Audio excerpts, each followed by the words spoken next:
नमस्कार. आजची रेसिपी आहे अळूची स्वादिष्ट भाजी. ही अतिशय सोपी आणि साधी रेसिपी आहे.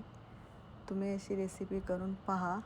आवडल्यास माझ्या चॅनलला लाईक आणि सबस्क्राईब करा.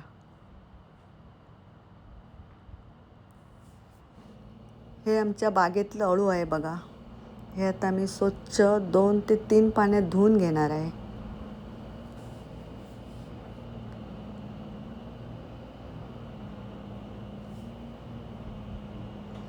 ह्याचे देठ आहेत ना ते अगोदर कापून घेते आणि देठाचे जे दोर आहेत ते बाजूला करते.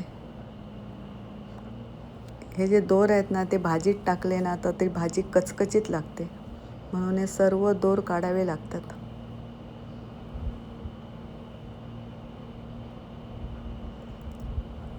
ही पानं आहेत ना त्या पानांच्या मागचे शिराचे पण बघा देठ आहेत, ते पण असे काढावे लागतात. काही काही जून आहेत तेच मी काढून घेते.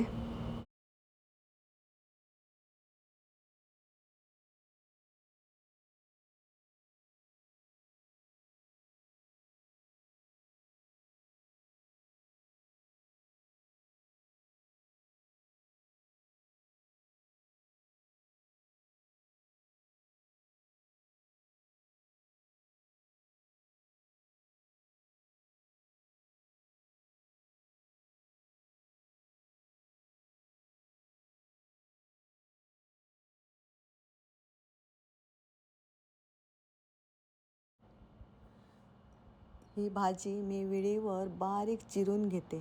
जेवढी तुम्ही भाजी बारीक चिराल तेवढी ती छान शिजून येते.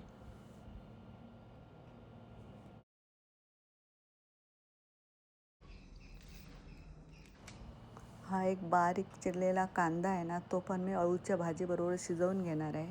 ह्या भुईमुगाच्या शेंगा आहेत त्या काल सोलून ठेवल्या होत्या, त्या आता मी कुकरमध्ये अळूच्या भाजीबरोबर शिजवून घेणार आहे. जेवढं अळू त्याच्या निम्म आपल्याला पाणी लागणार आहे. इथे 3 शिट्ट्या देऊन शिजवून घेणार.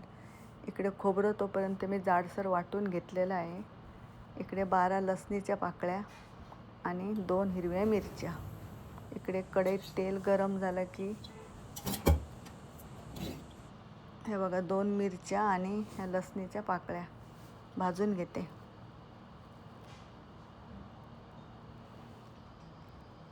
इकडे कुकरमध्ये बघा किती अळू छानपैकी शिजून आलं आहे.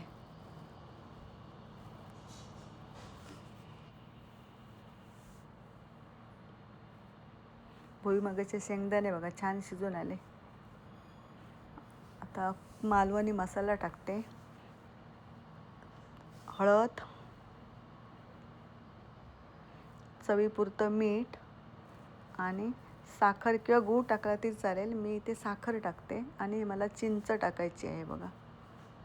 आता मी छानपैकी परतून घेते आणि हे खोबरं जे जाडसर वाटलं आहे ते पण. आपल्याला इथे अळूची भाजी करायची आहे, फतफतं करायचं नाही आहे. हे बघा छानपैकी स्वादिष्ट अशी भाजी तयार झाली आहे. सुगंध पण छान आहे त्या भाजीला. माझ्या पुढील रेसिपीच्या भागात मी अळूचं फतफतं याची अप्रतिम रेसिपी दाखवणार आहे. तुम्ही मात्र अवश्य पहा हा.